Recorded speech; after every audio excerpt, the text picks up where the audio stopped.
Here we go, ready?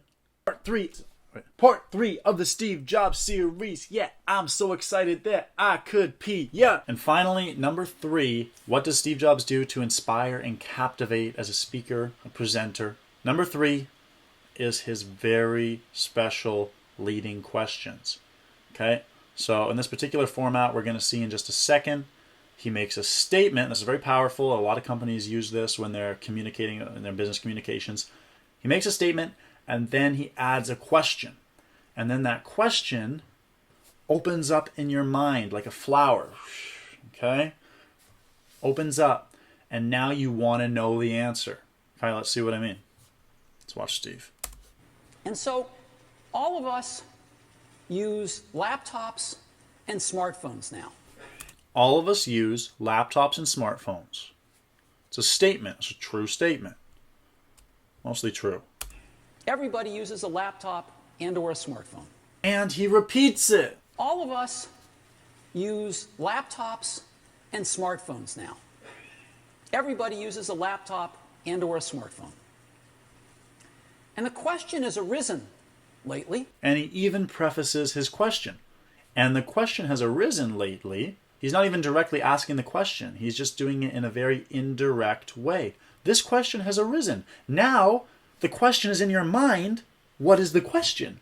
Not only is he about to give you a question right now to introduce his product that makes you start thinking in the way he wants you to think, namely the inspiration for this product. So right away before he even introduces it, you already know what purpose it's going to serve. Right? He's saying everybody uses a smartphone, everybody uses a laptop, right? And he's going to ask the question, is there room for something in the middle? Spoiler alert. Okay. But before you even ask that question, is there room for something in the middle? So that you're like, oh yeah, maybe there should be something in the middle, even though you have no idea why there would be. He's asking, or he's not even asking, he's stating a little mini statement. First he states a big statement. Everybody's using a smartphone and a laptop. Okay. Then he asks a pre-question. And the question has arisen. So that's not technically a question. There's no question mark at the end. It's still a statement. But now you're like, what's the question? Then he says, is there room for a third category of device in the middle? Is there room for something in the middle? Now you say yes or no. If you say no, well, you're being pretty closed-minded because you don't even know what he's going to introduce yet. Obviously, there could be something in the middle. If you're an open-minded person, yeah, okay, there could be something.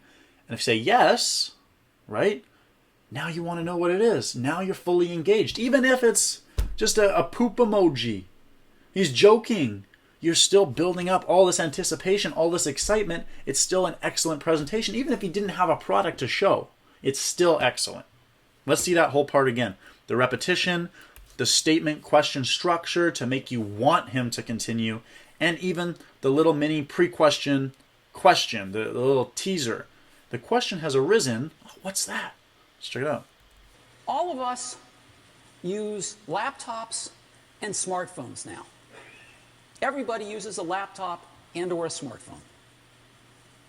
And the question has arisen lately, is there room for a third category of device in the middle?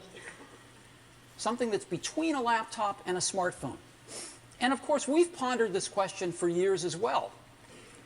The bar is pretty high. And he just keeps building it up. We've even thought this. We geniuses at one of the most valuable companies in the world have been thinking this, pondering this. This question for years as well. The bar is pretty high. In order to really create a new category of devices, those devices are going to have to be far better at doing some key tasks. They're going to have to be far better at doing some really important things.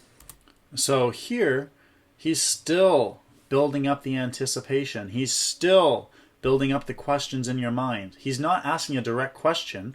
We were asking, the question has arisen lately, is there room for something in the middle? That's a direct question. But now he's just teasing. Okay, we've got something that is far better at some key things. If we were going to make something here, we're not saying we have something here. But if we were to have something here, it would be far better at certain things than the products that everyone's already using. Now your questions keep building up. What is it? What is it? What could it be? You start imagining things. You start imagining the possibilities. you are excited. That is the point of any presentation, to keep the audience on the edge of their seat. That's the point of movies. It's the point of conversations, for the most part, if you're having fun and they're not right? Like if you're trying to have a fun conversation, okay? If you're trying to communicate with anybody for any reason, they're only going to be at attention so far as a conversation is interesting. Steve knows how to make things interesting. Do what Steve is doing. Include questions. If I was going to go have a conversation with a girl or a friend or whatever, and I want them to be interested in me, I'm going to be like, okay, they're like, oh, where are you from? Oh, it's pretty cold. It's freezing. I'd tell you, but then you'd think it sounds beautiful, and then you'd want to go travel there. You wouldn't believe me that it's as cold as it is, and then you'd probably get like frostbite or something. I wouldn't want that. Like, it's kind of long-winded. I just talk in a long-winded way sometimes, but the fact remains, now they've got a question in their head. Now they want to ask, seriously, which country, where are you from? I don't have to make them interested in what I'm saying. I've just evoked questions in their mind that naturally pull them to want to continue the conversation with me. So I'm not putting effort into keeping them in the conversation. They're putting effort into extracting information from me. I'm not pulling them in as they're trying to escape. They're trying to pull me in. And that's the position you want to be in. That's the position of power in any conversation. That's what Steve's doing here. He's in power on the stage. Not just because he's on the stage and because he's a CEO of one of the most valuable companies on earth. He's in power because you want something from him. You want answers. Okay? And the only reason you want answers is because he evokes questions. Better than the laptop? Better than the smartphone? What kind of tasks? Well, it's better than the laptop for some things, better than the smartphone. For what kind of tasks? You're going to find out what the product does before you even know what the product is. Things like browsing the web. Oh, browses the That's web. a pretty tall order. Yeah. Something that's better at browsing the web than a laptop? Wow, what is it? Okay. Doing email. Enjoying and sharing photographs. Enjoying photos better than a phone and a laptop? Video. Watching videos. Video too. Enjoying your music collection? I think you guys get the point. He does this all throughout his presentations. Go and check some videos out of Steve Jobs. It's just incredible. You know what he does? He keeps asking questions, keeps opening up little spots in the audience's brains. Okay? And then it opens up a spot. It's a question. It's like opening up a hole. It's like, okay, I've got this question. What's the answer? I'm making room. Fill it up. I want your information. If you just start blasting somebody, this is our product. We like it. We spent this much time building it. It looks like this. It's like water off a duck's back. There's no opening for the information to enter. You haven't built the anticipation. You haven't seduced the audience or whoever you're talking to. It just slides off. Nobody's paying attention. As soon as you've got a mystery, people are problem solvers. They want to solve this problem. So now that you've created a question in somebody's mind, this is how the brain works. Starts with a question. Ends with an answer, hopefully, in theory, right? You want the answer to a question. You don't need an answer if you don't have a question. So your brain doesn't accept the answer because it doesn't need it because you don't have a question to answer. You see, you got the solution for a problem you don't have. You need to have a problem. Then you get the solution. You need to have a question. What is the product? Then he gives you the answer. It's the iPad. Buy it.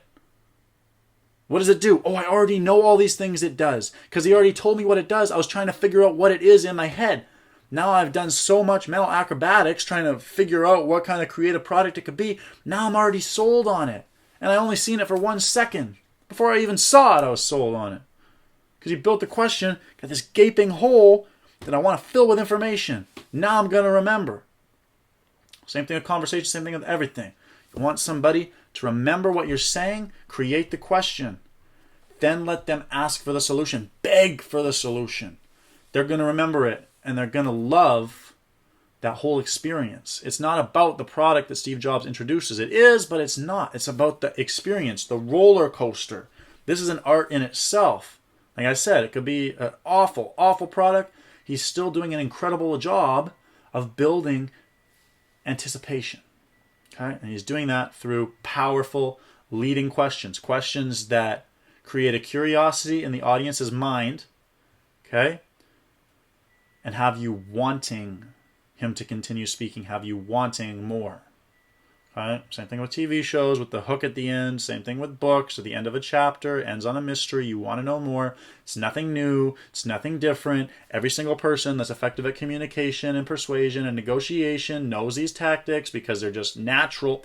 But at the same time, not everybody knows them because they haven't had enough experience to be able to come across them in their real life, to be able to recognize them as even a tactic. But they are. Watch Steve Jobs, see how he does it. Build the question, then give the answer. Powerful leading questions. That's number 3. That is the video, guys, on why Steve Jobs is such an incredible, inspiring, and captivating speaker. Guys, I just want a quick note on this channel real quick. My goal with this is to give you guys as much incredible content as possible so that you can be the most effective versions of yourself no matter what you're trying to do in your life. Too many guys, I see it, my friends, my people I grew up with at high school and university, in my community, in other communities, I've traveled a lot. Everywhere I go, there are so many people that have these seemingly incredible problems that could be so much more effective. They could be so much more effective in solving these problems if they just had such simple, basic skills that they're missing, that they're lacking, that they haven't been exposed to. There's such obvious answers, right? The key is just sitting right there as pen, but okay, it's just sitting right there, but maybe it's in a dark spot in their room. They just don't see it, and it opens the safe to millions of dollars. And they go around the world looking for a hammer that's going to break the safe. The key's right there in the shadow. It's super easy. It's easier solution than going looking for the hammer. They never see the key. I want to give you the keys. I want you to have the keys. I want you to win. I'm tired of going around talking to people feeling bad because I'm like, it's so obvious. You try to help. So many people resist it because they're scared. Okay, they're scared. They got limiting beliefs. They've experienced other things that oppose what you're saying, even though they're wrong. They don't want to grow because they're scared of growing because it's different, it's new, it's something unfamiliar. What I want to do is expose as many people as possible to as many realities of social communication, of negotiation, of persuasion, of winning.